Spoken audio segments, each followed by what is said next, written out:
Well, hello there, everybody, and welcome to today's webinar.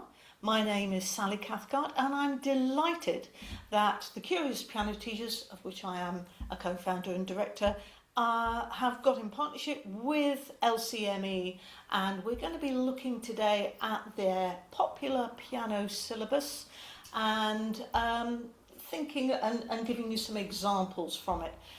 As you can see, I've been joined by two other people who will be introducing themselves fully in a moment or two. So if you are here, people, I can see some of you already coming in, lovely.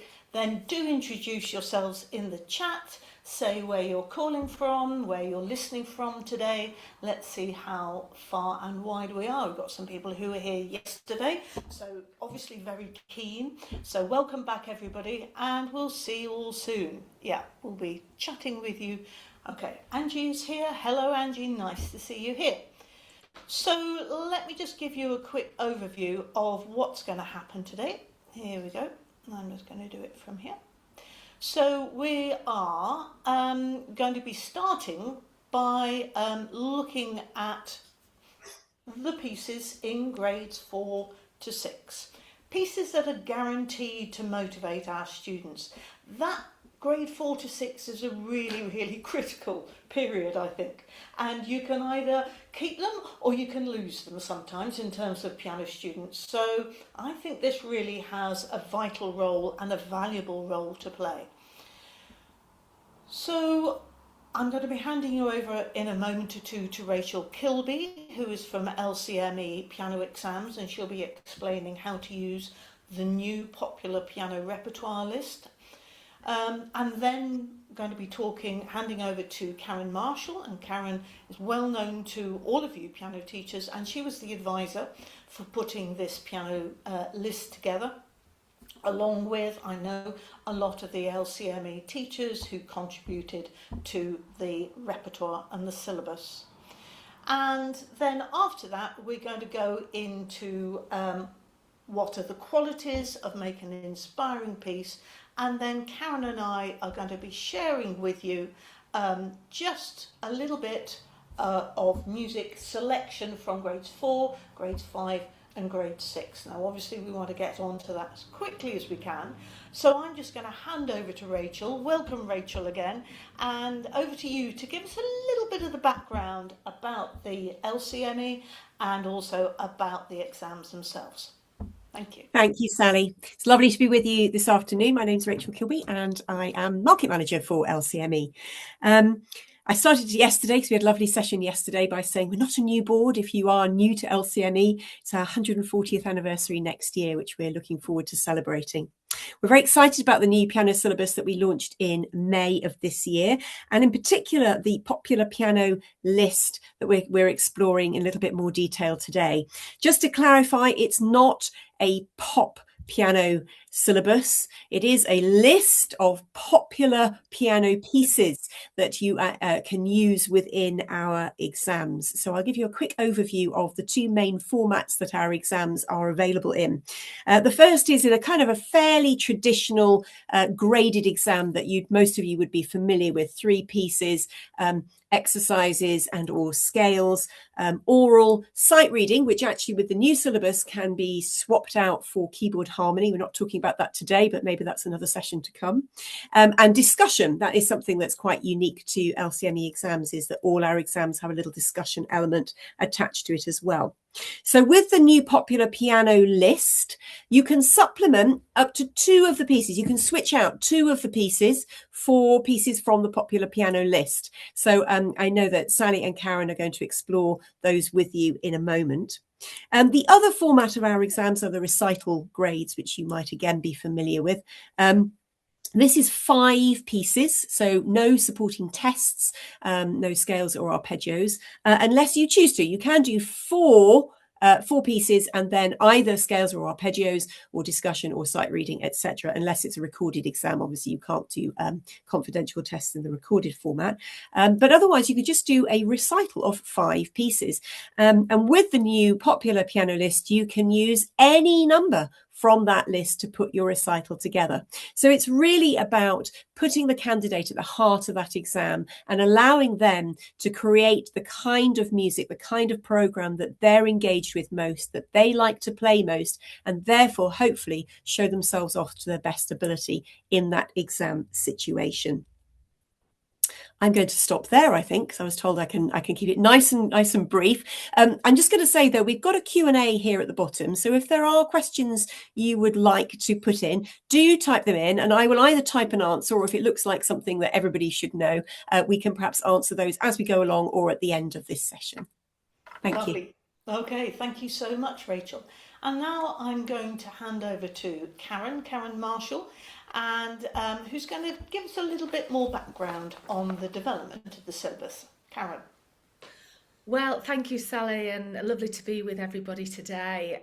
Basically, I was asked to come up with a list of pieces that students really loved to play and teachers really enjoyed to teach.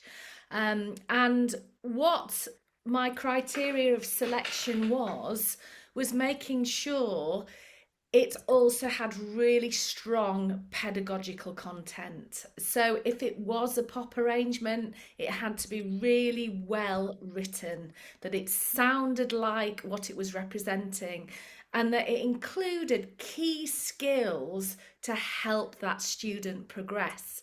And I think the other lovely thing about the LCME examination is you can do 5 pieces, which is one own choice and 4 from the syllabus, but you've also got the choice of 4 pieces with 1 supporting test, which can include sight reading, or the one that I love is a viva voce. So there's an opportunity to really get your student to dig in to the knowledge within that piece. Now, I was really conscious of that when putting together this list. So I'll be talking today about some of the choices and the wider musical knowledge that can be taught, because as you are aware, both myself and Sally has been a classroom music teacher. I currently am a classroom music teacher, and it's also using the piano lesson to create that whole musician, which I think is incredibly exciting. So I really do hope that these pieces keep your student engaged and playing. Some of these pieces are the things that have really kept my students and teachers that I've spoken to playing the piano, loving the piano, so it can become a part of their lives for the rest of their lives. And I always think that, the piano has been my lifelong friend, and it's always a goal of mine to give that to students too. And I know all of us as piano teachers, we get these messages, don't we, from students about how they're still enjoying the piano and what a lifeline it can be for them in their wider life as well. Thank you, Karen. I love that idea, and I call this indeed my friend for life. Yes. I like to give it a hug, a bit Yes. here, but definitely a friend for life. Thank you. So what makes an inspiring piece of music? And I think, what are the qualities that these pieces that we all know that make them run to the piano? And that to me is a really important thing, especially with the youngsters. Is it a piece that they're just going to get home and they're so desperate to play that they just literally run to the piano? But something, and you've all experienced it, a piece that motivates you to go back, oh no, I want to go and play it. So it almost becomes like, I have to go and do this. You can't stop doing it. You just get hooked into them. And what are the qualities of that piece, or a piece? Well, I think there are various. It's quite hard to pin it down. I think definitely it has some sort of energy to it. It could be a rhythmic energy or a melodic energy, but rhythmically, often these are propulsive pieces. They just kind of gallop along and just make you feel absolutely sort of, woo, you want to go with it. Or maybe it's just a well-known tune, something that they've heard other people play, whether it's Für Elise or whether it's a Bach prelude, which is what we'll hear today, or whether it's Someone Like You from Adele, which we heard yesterday as well. These are pieces that are familiar to them. They can hear them in their head. They've heard other people playing, and we know that, especially with teenagers, what their peers are thinking, playing, doing is really, really important. So something that their peers will recognise and know. Or is it just that it's got a really magic moment in it, something that is heart-stoppingly beautiful, or something that just makes you stop in your tracks and go, oh, I didn't know that music could make me feel like that. So those, I think, are some of the qualities, along with the fact that it's got to feel accessible to the students. There's no good in giving them a piece of music that just looks black on the page because it's the right piece for them to learn at that time. They've got to be able to find a way in. Just put yourself in those shoes. If you're given a piece of music that looks really dense on the page and you've got no idea how it's going to sound, it's actually a little off-putting, isn't it? You have to go and listen to it, you have to find a way into it, which is why pieces that they know already are so motivating, I think, things that they already know. So that will help them find a way into the notes, and also something that really is beautiful musically, something that's going to capture their imagination, whether it tells a story, whether it's got a fantastic title, or whether it's connected to a film. I mean, there's quite a lot of film music in this syllabus. Help them to connect that to the film. So those are some of the qualities I feel that help to make a piece really inspiring. I've just had a notification that my internet is a little unstable, which is not very helpful, but hopefully that didn't interrupt too much. So now I'm going to hand over to Karen, who's going to get us started with grade 4 list. Karen, over to you. Thank you, Sally. So I'm going to share 3 pieces with you. The first one is from her story, The Piano Collection. It's called Berceuse. A berceuse is obviously a lullaby by Dora.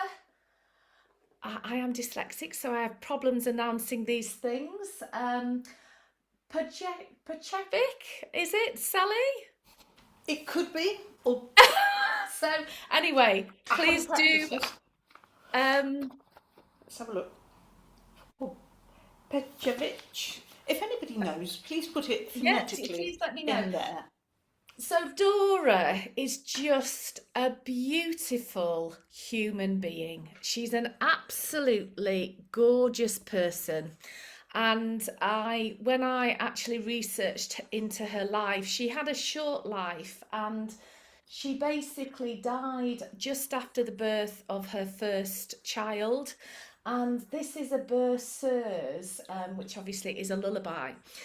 Now, this piece was selected partly because of its musical content, and I met a wonderful Dalcroze teacher who used this piece to actually teach dominant sevenths. So as you listen to it, she used to actually get her students to wave the phrase when they heard the dominant seventh. So have a listen to this piece, Berceuse by Dora, and see if you can hear all the dominant sevenths.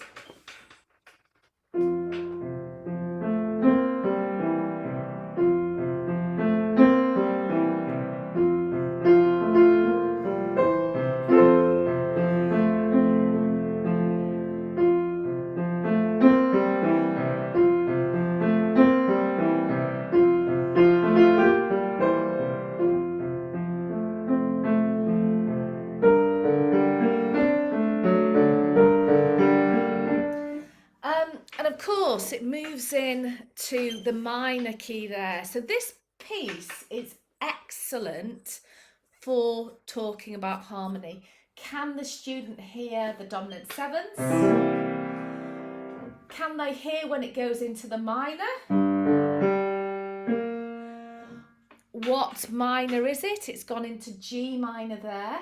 You've got arpeggiated chords as well.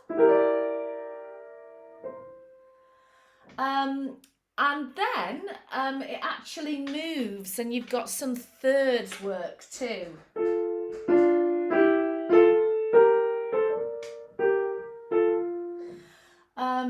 Sorry for that hesitation, somebody's knocking at the door. But anyway, I'm not going to answer. So it's got those thirds in, and it's also got, as I say, lots of long, beautiful phrases and ranges of dynamics as well. It's very, very pretty. It's very, very pretty. And as I say, this Dalcroze teacher used it as a listening activity. And also it previously was part of, it used to be included in an EPTA, it used to be included in sort of EPTA work as well.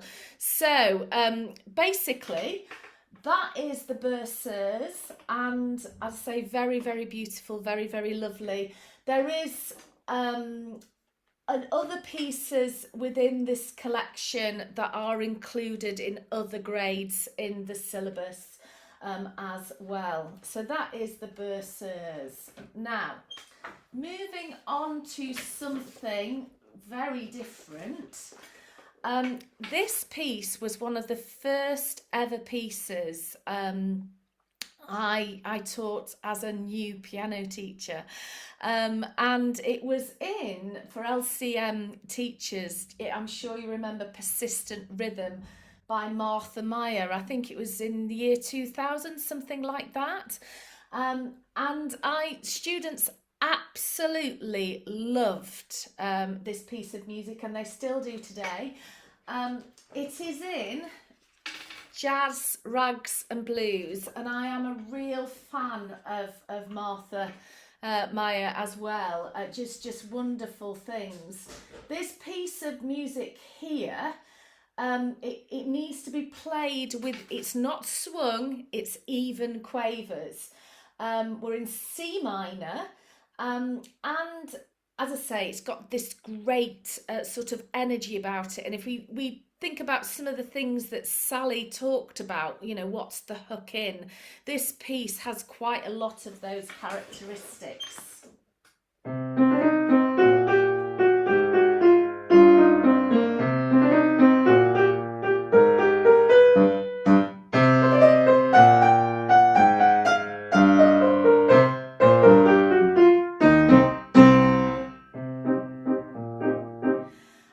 And it sort of goes into this other sort of quieter part. Very tricky bit, this. Using that weaker finger in that middle section. I'll say we've got this contrasting section in there. And then also you go into another part where the A section comes back in. Great way to talk about structure. I'd call this like an A variant. So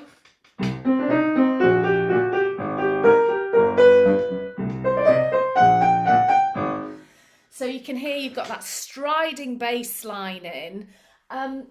It sounds so much harder than it actually is. And I think students love to have music which makes them sound. I know Bergmüller's Ballade is another one where the student just sounds in their eyes to be a concert pianist. And this is one of those pieces. So Persistent Rhythm by Martha Meyer. Now, I didn't realise I'd picked 3 female composers. Florence Price here, gorgeous Florence, and let me talk about this book, which I just think is gorgeous. A collection of pieces by Florence Price, Rediscovered Gems for Piano Solo. So we've got When Dusk Falls here. Again, oral work here. We've got some beautiful harmony. Can our students recognise what these chords are? Can they write in the harmony? You know, what structure is this piece? You know, how has she constructed this? This particular composition, they are uncertain of its when it was actually when it was composed, but it's called When Dusk Falls.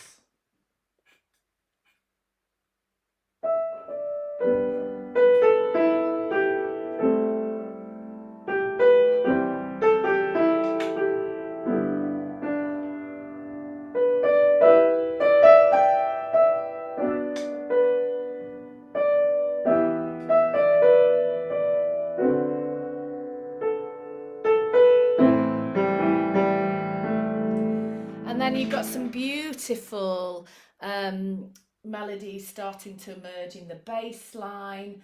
It really is gorgeous. Quite a few challenges with notes between the hands.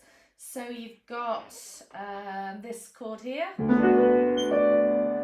So the left hand moves over.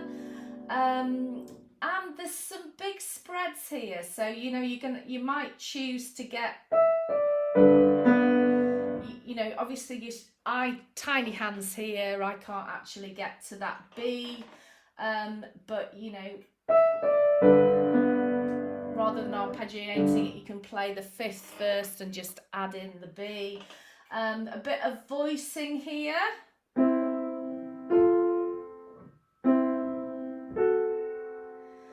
Sustained notes. And it's amazing, isn't it, how our students can miss them. This is a very accessible choice as well. And when I was putting together the syllabus, there is a range. It's definitely grade 4 because, you know, you've got to have a bigger hand to play it. There's lots of detail, but it is also quite accessible. And I think we do need that range of pieces so that there's a way through for students that, you know, can find the piano maybe just a little bit more challenging. So those are my 3, Sally. Thank you so much, Karen. Thank you. And I don't know that Florence Price, so I shall be going off to discover it. It's interesting what Sharon was just Karen. Sorry, too many Sharons and Karens around. Karen was saying about good names. You know, the range of choice within a grade, and at the Curious Piano Teachers, and somebody was asking me this question actually about the pieces we played yesterday. Where would you put this on your green for go, blue for bang on, and pink for think? So we have these 3 levels, and a green for go means it's a very accessible piece for the level, which is what that Florence Price sounds like. A blue for bang on means it's absolutely bang on that particular level, has all the right qualities, and a pink for think means it's really quite a challenging piece for that particular level. So as you go and look at pieces, just try and be aware that grade 4 aren't all exactly grade 4 the same, that there is a range of difficulty levels. So the piece that I'm going to start my choice with is a very, very well-known piece, and I would say at grade 4 it's probably a bit of a pink for think. You'll recognise it.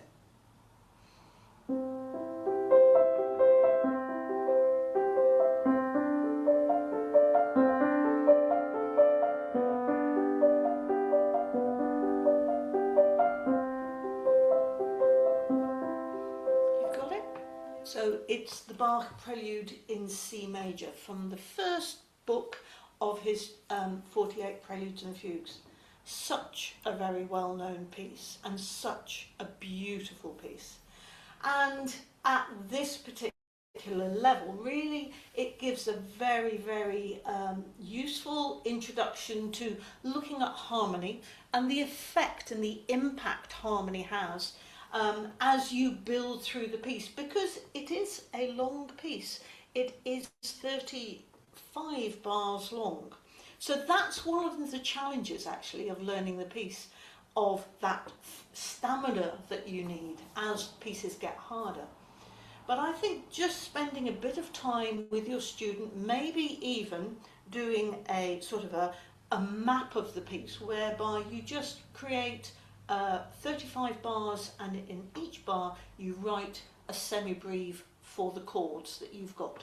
So in the first bar you'd have the C major chord, and then we go on to this, which is D minor, but you've still got the C in the bottom, and then you've got that G7, and so on and so forth. And you could get your students actually leave some of them blank, you leave some of the notation blank, and so that they have to actually fill it in themselves. That could be another little idea. But there's no need to sit there from the very first day going, you've got to learn, your hands have got to learn the shapes and the patterns of the chords. But there are some gorgeous, I talked about these memorable moments, these moments that just make you go, ooh, I have a moment. So I'm just going to play you the beginning of that again and go a little bit further, see if you can spot my ooh moment. And yes, I know I play this quite romantically, so.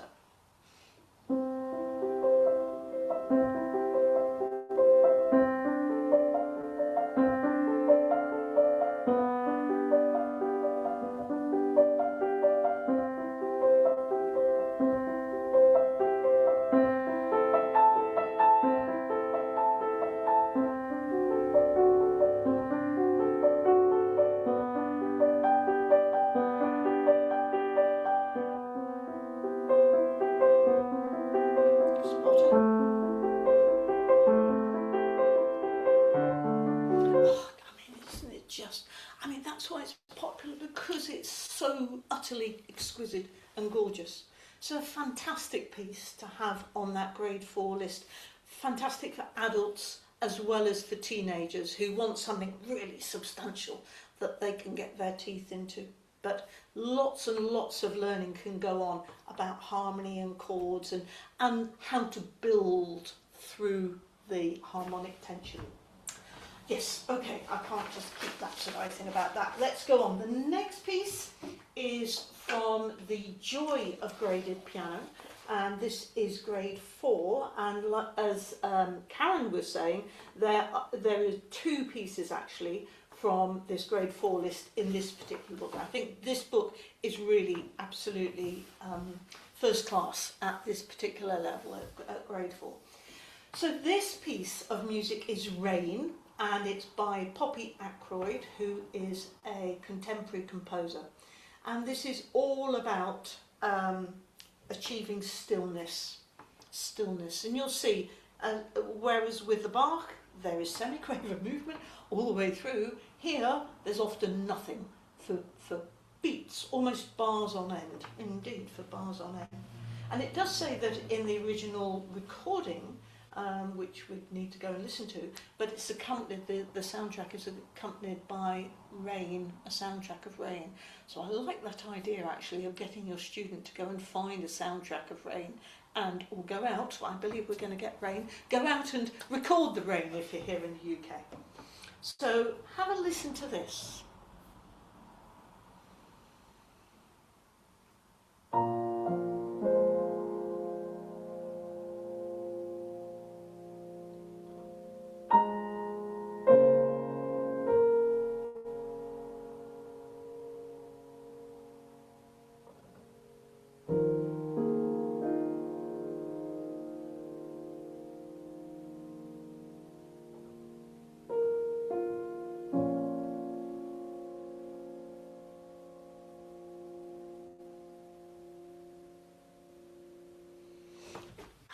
As I was doing that, I was hearing the rain in my head, and it was magical because it just kind of fills in all those gaps. It goes on a little bit, does have movement a bit as we go on in the next section.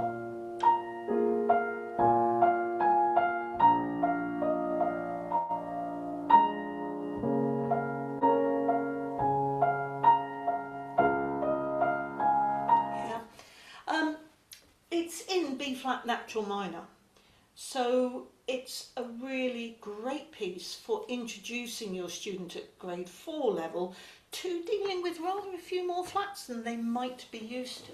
Because it's got so much space, it's not scary. And even up here, when you get the melody,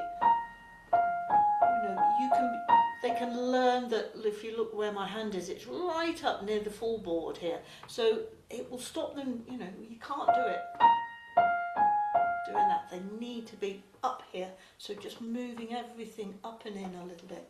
A very, very lovely piece, but I like that idea of getting them engaged with the rain and the soundtrack at the back, as a backing track. Be fantastic in a concert, that one, getting everybody really still and listening. Okay, so we're on to the last piece for my grade 4 choice, and this again is really quite a well-known teaching piece by Dmitri Kabalevsky, and it is from his, you can find it in his Opus 27, 30 children's pieces. And I know if you're a curious piano teacher, and there are quite a few of you here today, you'll find there's a whole curiosity box about this particular set of pieces, because it's got so many little jewels in it. But it's also to be found in the Best of Grade 4 Piano. And again, there is another piece, actually that Bach that I mentioned, that I've just played, can also be found in here. So you get 2 for the price of 1. And this is the Toccatina.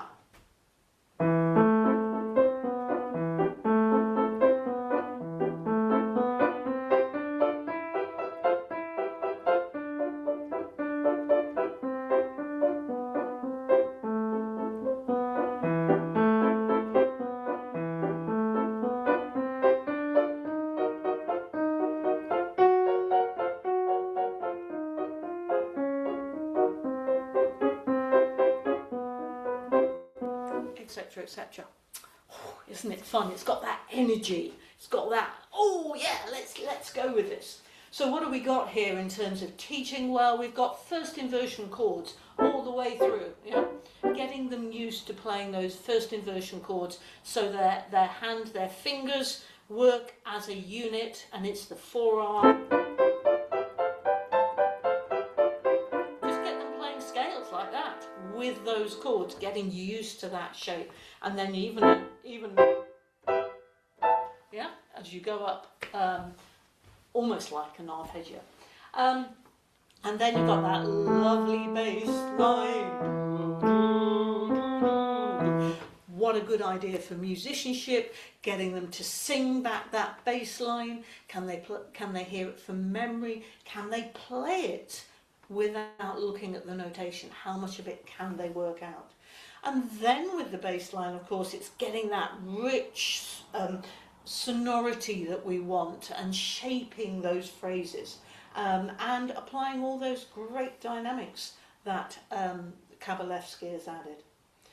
Lovely piece. Oh, we are so lucky as pianists, we just have so many of these fantastic pieces of music. And I'm going to hand back to Karen then. And Karen, shall we go on to grade 5? And in grade 5, we're just going to go with 2 pieces each, aren't we? Yes, we are. And my 2 pieces, Sally, one of which is very close to my heart. I must confess, a spinning song is in this syllabus, because this is one of my own personal I love it pieces. When I was a young girl, I used to have pieces that really helped me to play the piano, and to love playing the piano, and to practice, and to move forward. And this is one of them, Spinning Song by Albert Elmenreich. And I know it's one of your favourites too, isn't it, Sally? So it's in the Intermediate Pianist Book 3. So within this book, there's 2 other pieces that are also on the syllabus. There's a piece by Heather Hammond, which is lovely, called Rumba Rhythmique in there. And there's a minimalistic piece as well in there by myself that's on the grade 5 list. This is, I would say, even though it's fast, I think it's very accessible, completely pattern driven. And within the intermediate pianist, there's an activity for the student to find intervals. And it's also in rondo form, so you'll hear the main theme come back, and then there's sort of different alternative themes that all develop a different technique. Okay.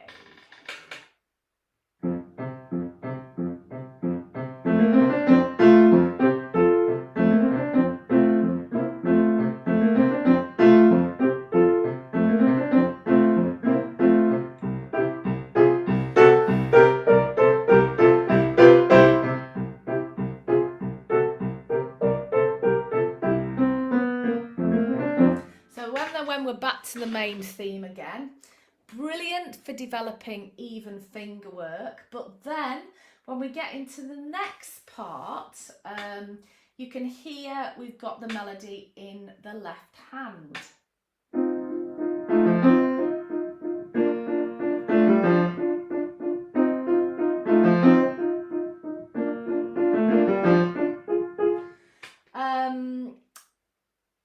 Again, the balance of melody and accompaniment, actually being able to play legato in one hand, staccato in another, bringing that melody out. I often talk to the students about, think of it like a cello soloing there. And then we've got another part here.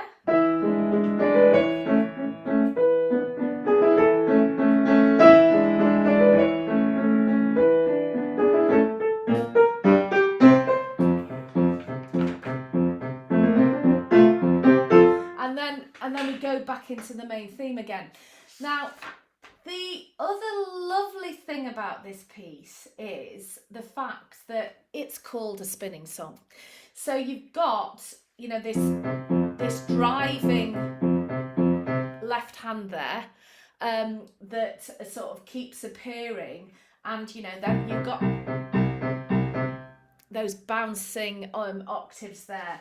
It's absolutely crammed with teaching content, music theory, musicianship. It's great fun, and I actually have never had a student that hasn't really enjoyed playing that piece. So Spinning Song is a real hit. Now, my next grade 5 is definitely a pink for think. So it's a piece by Rachel Portman from the grade 5 book, The Joy of Graded Piano. Again, there's a number of pieces from the syllabus in this book. And it's by Rachel Portman, a very famous female film composer who wrote music for Chocolat, the Cider House Rules, the Duchess, and also for Emma. And this piece is from her collection, Ask the River, which is really beautiful.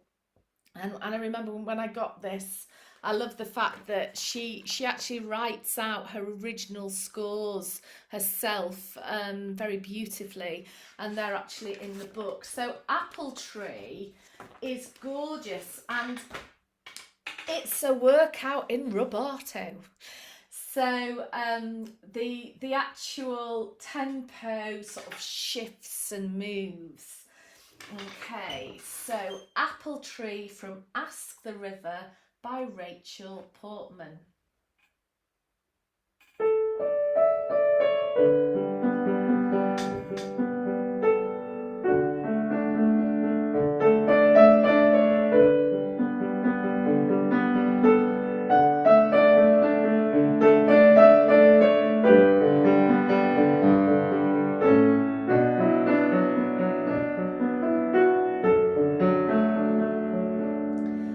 Absolutely gorgeous. Rachel Portman loves writing for the piano, she says in her interviews, and boy, can't you tell. So as I say, you've got all of these different metronome marks on the actual tempo keeps changing. You've got your accelerandos in there, and it does get progressively harder. So let's have a look at this little bit here.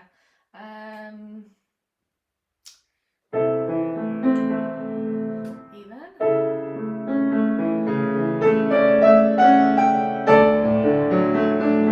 We get the idea, sort of we're building that crescendo in there. It is 4 pages long, but it is very spaced out. I think in a different edition you would get it on 3. It is a pink to think, but it's such a stunning piece of music. I'll do this ending.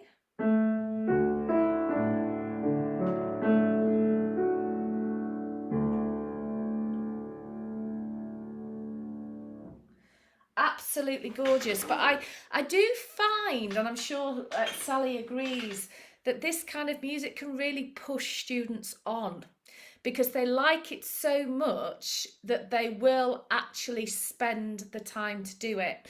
And so I think we as teachers need to sort of not underestimate what our students can do, but also allow them to start it and say, well, you know, we'll do this maybe not for the exam, a bit later on, because it could be sort of pretty challenging.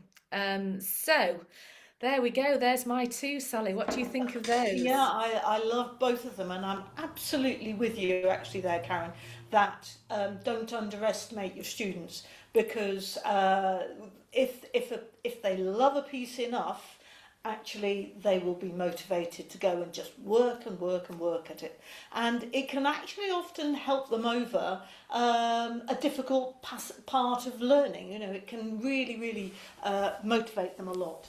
So my 2 grade 5 choices I absolutely love as well, and the first one is a piece that actually, if somebody said, you know, choose one piece right now, this would be probably at the top of my list.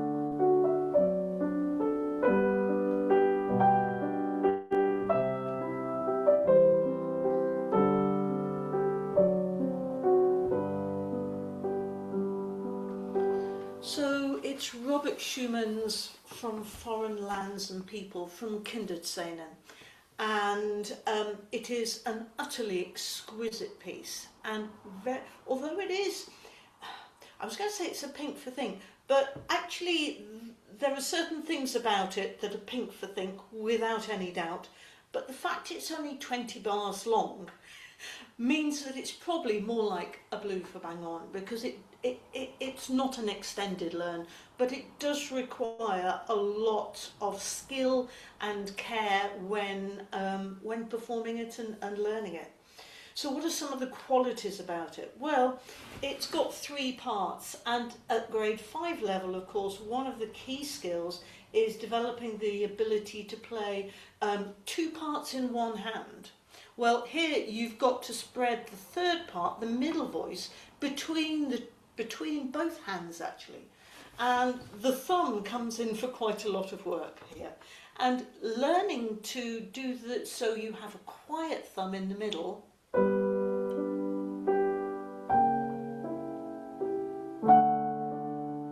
yeah, often you'll get this.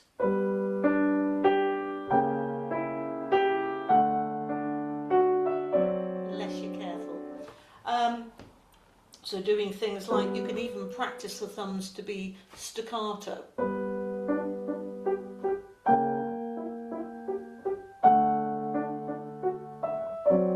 Yeah, something like that. And then you've got this gorgeous melody.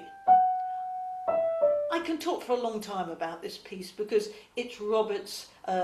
Robert has written in his little motif to Clara Schumann. It's this. that's his reference to his love, who not yet his wife, but that's his little Clara motif. And then it's called From Foreign Lands and People. Well, what makes it foreign? Well, have a listen. We're in G major, second chord, diminished seventh. Oh, where are we going? There's so much that's wrapped up in this piece. And then, of course, in the middle, the melody goes to the bass line. So there it's the bass line that's got to learn to shape that phrase while still playing a note from the inner line. So the inner line is...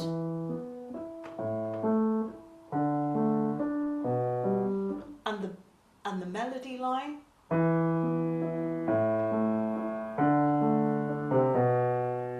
yeah, and then the right hand,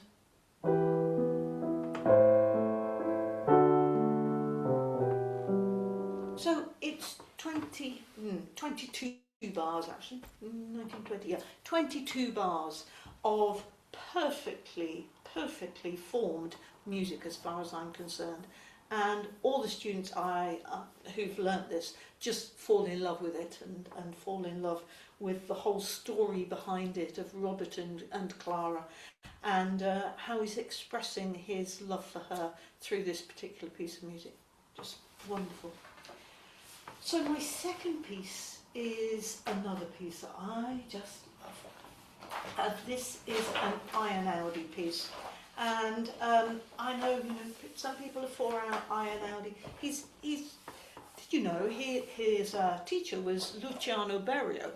And so Einaudi knows what he's up to. He really does. He's a very fine composer. And this is Elegy for the Arctic. And it's in various books, but this particular version is the Extra Elements album from Chester Music, and it's just the shorter version, which is 3 pages long. Okay, if it gets anything longer than that, it's not the right version. And this is in F minor. So if you think of the title Elegy for the Arctic, it is, imagine the scene and how he captures it.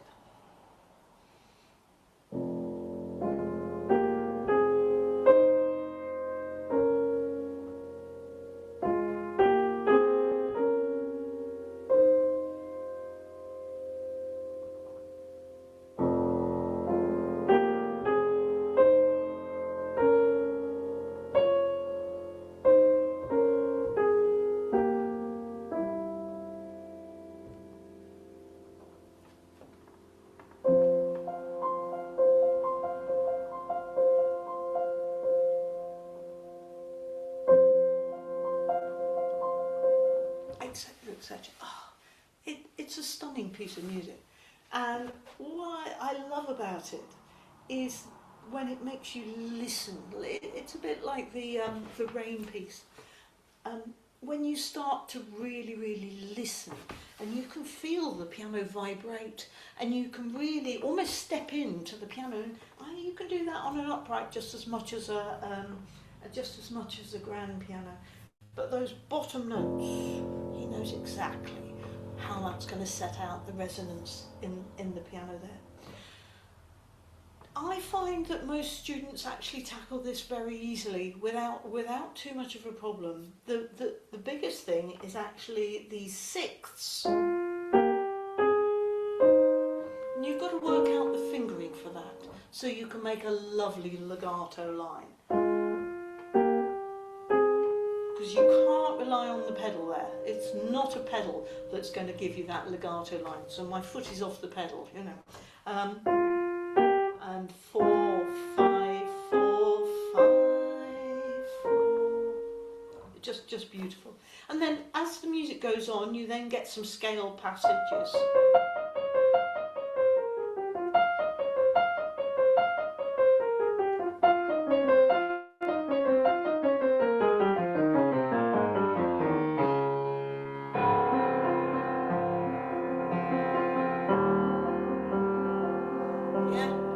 Icebergs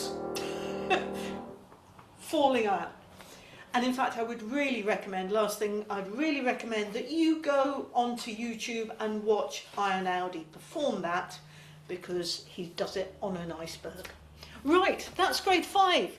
And we're going to go straight on with Karen into grade 6. Karen, over to you. Yeah, we certainly are, and we're at the coronation now. Debbie Wiseman put together her pieces 10, Memories for Solo Piano, with Faber Music. And this particular piece, Alleluia, Oh Clap Your Hands, was actually featured at the coronation. So again, YouTube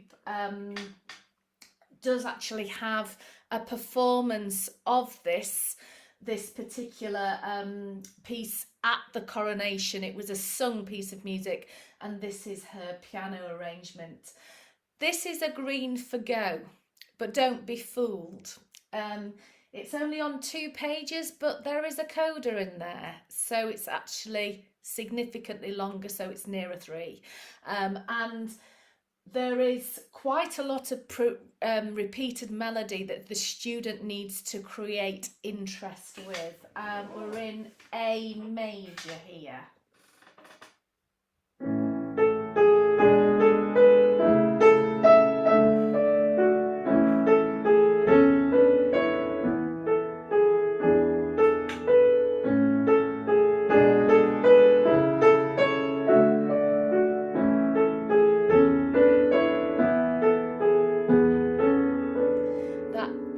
Comes back several times, and then we change to a different melody, this time using thirds.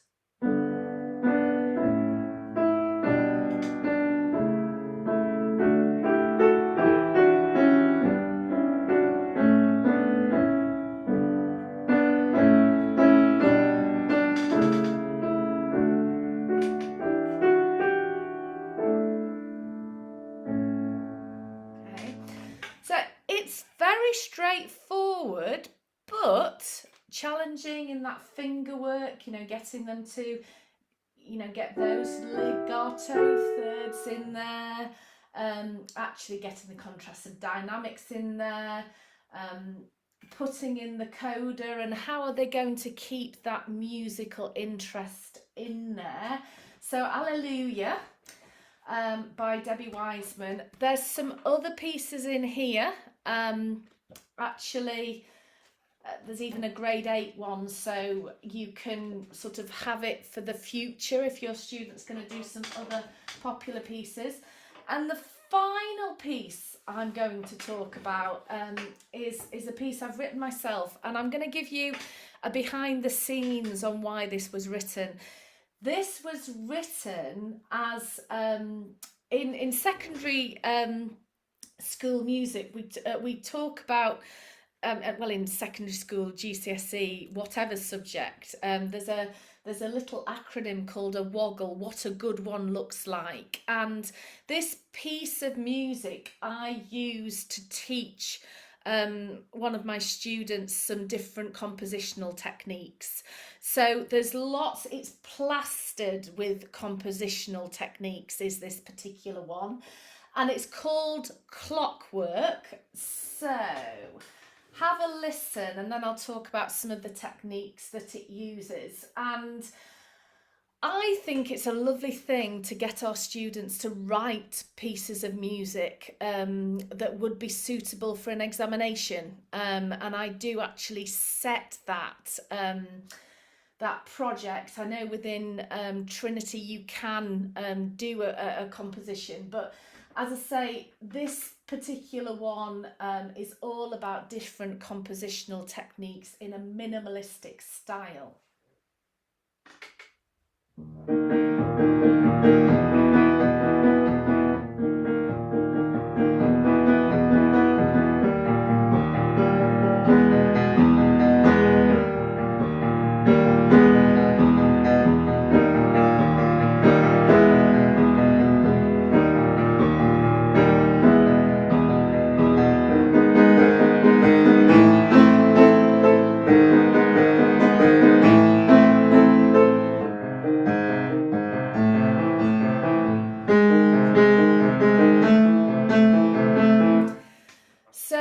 you've got the chord patterns. They ascend, they descend, they're inverted, and also there's an opportunity for the student to really experience that rumba rhythm. And then at the end, you can hear, it's called clockwork, so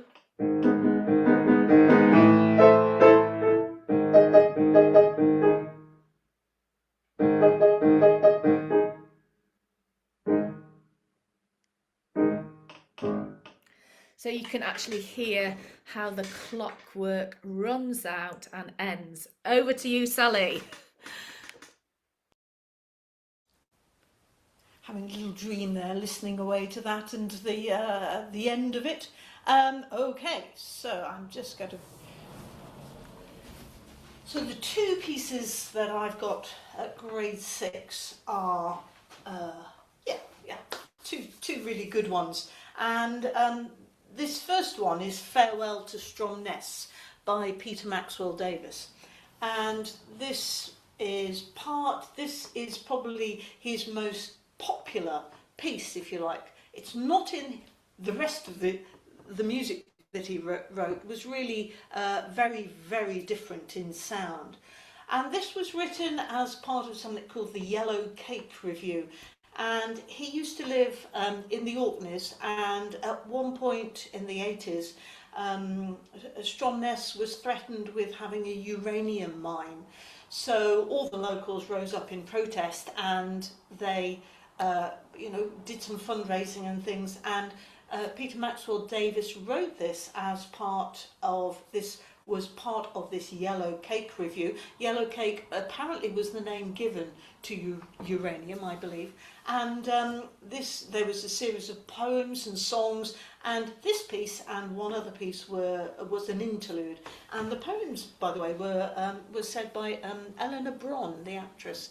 So this I always find, and I love this piece, you often hear it out there on Classic FM, and it starts with a walking bass, just going on like that, just going to keep that going, and it gets a few more notes to it, but basically that, and then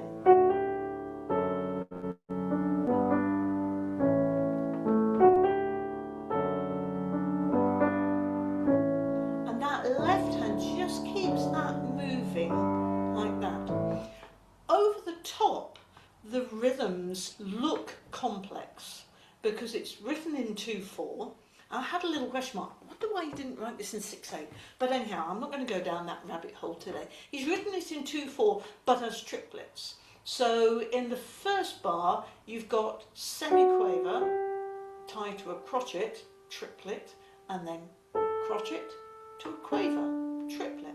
So it looks a little daunting on the page, really good to actually emphasise rhythm and how you would actually count that, how he subdivided the beat there.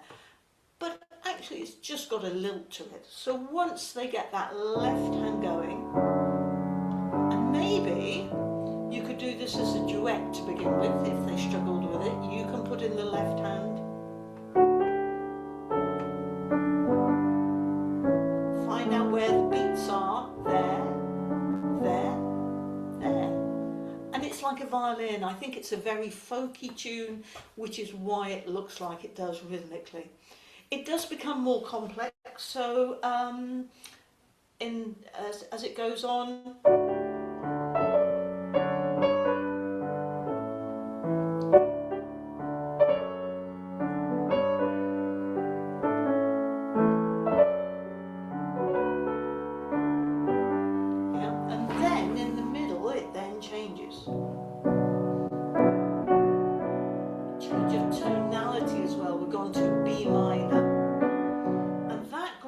builds into a lovely B major section.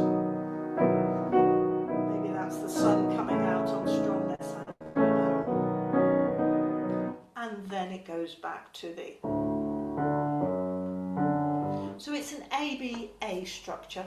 And yes, the final A is pretty much the same as the first bit. So it is 3 pages long. It does look a little tricky on the page, but it has these lovely, that lovely pulsating walking bass, which should hold the rhythm together all the way through, with the violin swirling around on the top. So Peter Maxwell Davies, Farewell to Stromness. And by the way, after I've done this final piece, I will just be quickly reviewing all the pieces we've played in case you've missed any. So the final piece is from, that one, by the way, that previous one, is from the Real Repertoire book, which is edited by Christine Brown. And this final piece is by an arrangement by Pam Wedgwood of that very favourite of pieces, My Favourite Things.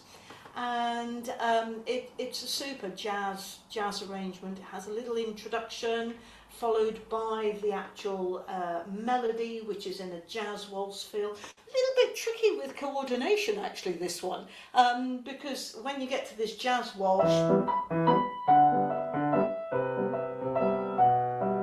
I found that quite hard to get and my right hand sticking absolutely to the melody.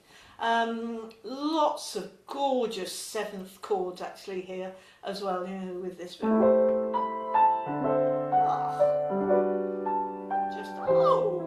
So I can imagine this piece, and I think Karen's used it a lot, so it would be good to have her input on this one. I can imagine it would really motivate students, that they'd really love to learn this really well-known piece. Karen? They absolutely love it, and in fact, the person that you'll see lots of colour on the page on my copy, Sally, won't you? Yes. Because it was actually a student with dyslexia that was learning it, and they found all of the patterns actually really helpful. You know, having the colours actually on there for the dynamics, and I mean, I'm dyslexic as well, so sort of having pieces with patterns in can be incredibly sort of helpful. But yes, it's been a real hit. It was in London College of Music's syllabus a couple of years ago and was extremely popular. Really popular. Okay, so the introduction, I'll just play you a little bit of it so that you get the overall sense. Has a little introduction.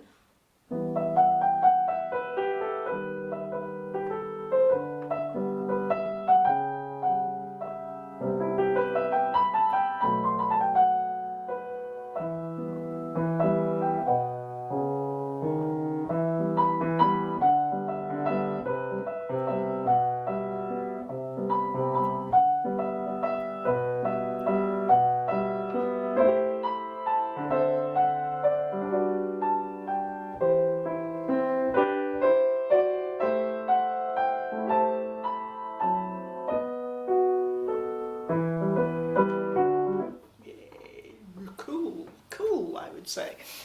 Lovely. So that is our selection for today, and I'll just remove my spotlight. And it's just so lovely to sit and play all these pieces. And I don't know about you, Karen, but I've been practicing, you know, somewhat, and even more so for tomorrow.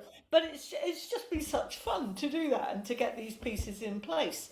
So just to remind everybody of the different pieces that we have looked at today. Okay, let's go here. So at grade 4, and I shared the repertoire list earlier on, we looked at the Berceuse, the Prelude in C by Bach, Persistent Rhythm by Martha Mayer, Rain by Poppy Ackroyd, When Dust Falls by Florence Price, definitely a rediscovered gem, that one, and the Toccata by Kabalevsky. At grade 5, we went and had a look at The Apple Tree by Rachel Portman, Elegy for the Arctic by Einaudi, the ever wonderful Spinning Song by Elmin Reich, and Of Foreign Lands and People by Schumann. And then finally, at grade 6, Alleluia by Debbie Wiseman, Farewell to Stromness by Peter Maxwell Davies, Clockwork by Karen Marshall, and My Favourite Things, arranged by Pamela Wedgwood. So, some really, really lovely pieces there, and I think just ideal as we come into our fresh new term here in the UK. Hopefully, this is giving all the teachers out there lots and lots of new ideas for how to motivate their students. Karen, anything to say, or Rachel, before we finish? Yes, Sally, I'd just like to add that if any of you are curious about the popular piano list, if you head on over to the LCME website and go to the piano syllabus section, you can see the full list, but also there are hyperlinks next to each piece, which will take you to where each edition is. If you decide that you are going to enter for an LCME exam and you'd like to do some of these pieces, please do stick to the actual editions that we've recommended, especially for the arrangements. Where it's core repertoire like Beethoven's For Elise or the Debussy Clair de Lune, etc., any good edition is fine. But where we've got arrangements of pieces, and we've explored other things yesterday like Star Wars, etc., please do stick to the arrangements that we've recommended. But the hyperlinks are there to take you straight to where you can get those copies. Super, thank you, Rachel. Karen, any final thoughts? We'd love to hear from teachers ongoing about what pieces your students really love, because at the end of the day, this syllabus is all about you and your students. So keep in touch with us.